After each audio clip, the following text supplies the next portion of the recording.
Food is used to train units and research technologies.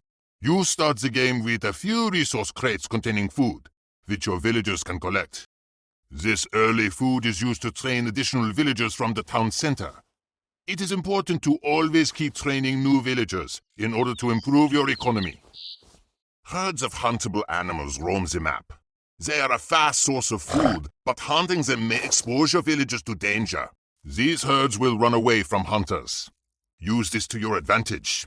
If the hunters attack the animals in the direction of your settlement, the herd will run closer to your town center, where you can gather from it safely, and newly trained settlers will not have to walk so far. Once you have trained enough villagers and have 800 food, advance to the commerce age at your town center. Advancing to new ages will unlock new units, buildings, and technologies. Before we explore what the commerce age has in store for us, let us see how well you can manage your early economy.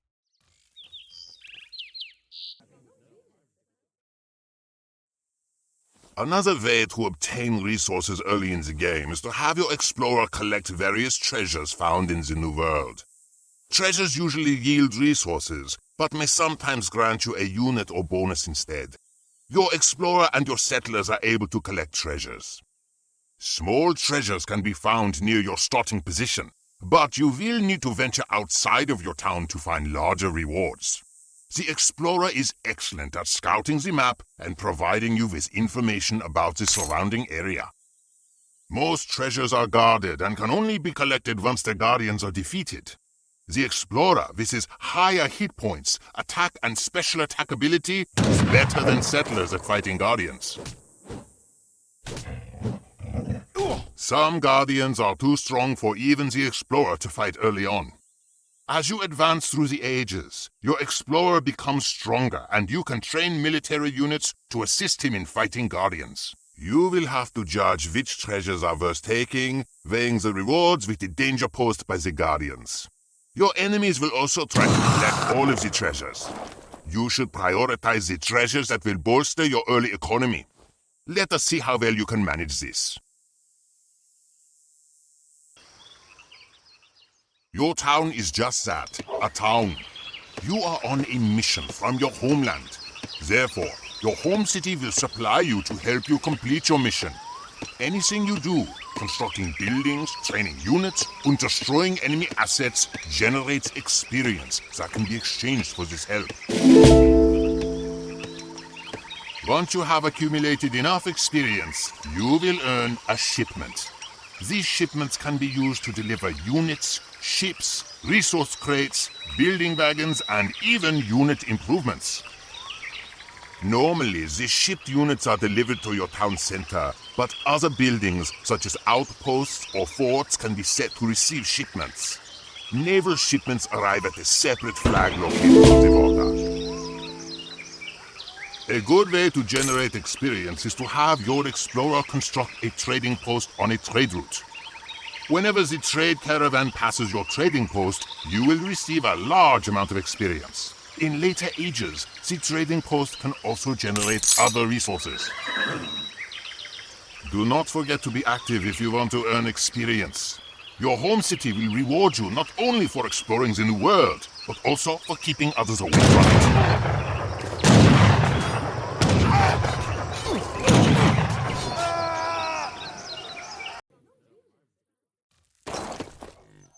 A well-maintained economy is required to advance your town through the ages. The more settlers you have, the stronger your economy. It is therefore important to keep training settlers throughout the game. A common strategy known as booming focuses on building a gigantic economy and largely ignoring military. The point of booming is to be able to afford large armies to crush your enemies later in the game. When booming, you may find that natural resources like huntable animals and coin mines quickly become scarce. You will also have to rely on economic buildings, such as mills. Settlers gather resources from these infinitely, but very slowly. In the later ages, you will be able to construct additional town centers. This will allow you to train more settlers and grow your economy faster. Advancing to later ages is expensive, so you will need many settlers if you want an advantage over your enemy.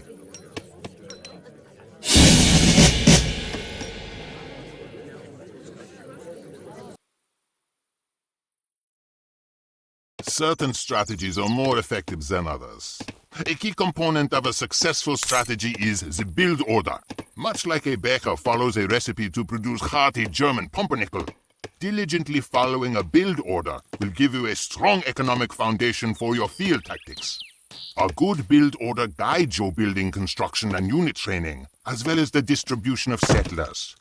Build orders vary among civilizations based on their unique strengths and weaknesses. For this lesson, we will guide you through a build order to get your town off to a quick start. You will play as the French, a civilization that can use some powerful strategies in the mid-commerce age, owing to their special Coureur de Bois unit. This type of settler is stronger and better at gathering resources than other settlers, but costs more. Use these special French settlers to quickly gather and advance.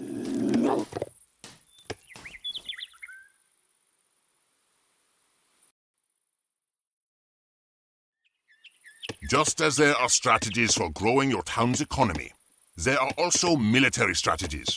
First, we must focus on defense. Your enemies may attack you to attempt to cripple your economy. You must learn how to react and defend against such attacks. Your main method of defense is garrisoning your settlers inside any nearby town centers or outposts. This will allow your settlers to fire upon enemy soldiers. Your town center can also be used to call on Minutemen, soldiers whose high attack makes them an excellent choice for repulsing enemy attacks. Just know that Minutemen lose hit points over time, making them poor offensive units. Attacking a town and destroying buildings will take a lot of time for a player without siege equipment. If you have military buildings of your own, take the enemy's slow advance as an opportunity to train some soldiers of your own. Alternatively, if you have earned a shipment, you can call up some troops from your home city. Let us see if you are up to the task of defending your town against invaders.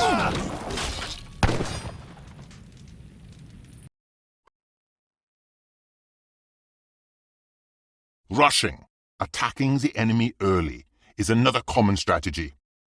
A small investment in military will pay off if you can cripple your enemy's economy and gain an advantage. War is economics by other means, after all. Cavalry and ranged units are best suited to rushing due to their mobility and range. Settlers and villagers require some effort to kill. It would be wise to move your units as close to them as possible and attack them before the enemy notices your presence. That way, you can maximize your damage even as they try to run. Dealing damage with melee attacks will cause fleeing enemies to be slowed for a few seconds. This is called snaring and makes it harder for the opponent to escape a dangerous situation, which in turn often guarantees kills for the snaring player. Beware of enemy defenses. The longer that your raiders stay alive, the more you will be able to harass and disrupt your enemy's economy. If you do not think that you can face the defenders, it is better to run and fight another day, or seek out more undefended settlers.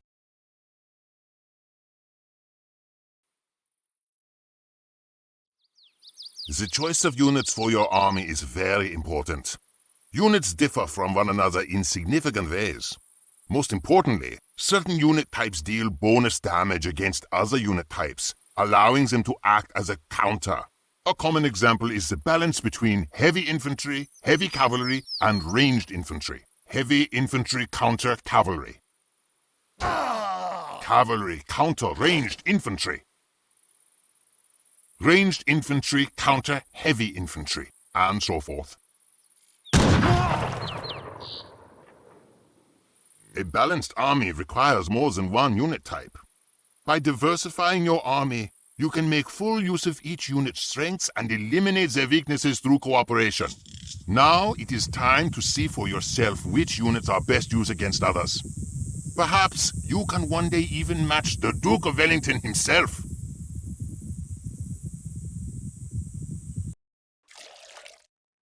When foraying into new territory, mastering the sea can be as important as dominating the land. Oceans and lakes can hold sources of both food and coin, and be used to transport your troops behind enemy fortifications. To control the water, It is important to remember which ships you have at your disposal. Warships come in many sizes, from the small exploration vessels such as the Caravel to larger combat ships such as the Galleon, Frigate and Monitor. The larger a ship is, the better it will perform in battle. Some ships have the ability to launch a devastating broadside volley, while others can train new soldiers. Defensive buildings and artillery are able to combat ships very effectively. Make sure not to sail too close to these fortifications.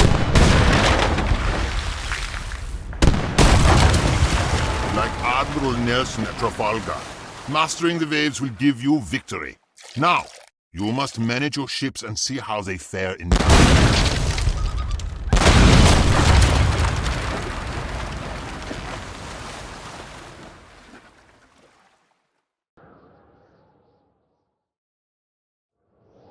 Artillery is one of the most powerful weapons of this era. Cannons are mainly adept at demolishing large groups of infantry and buildings.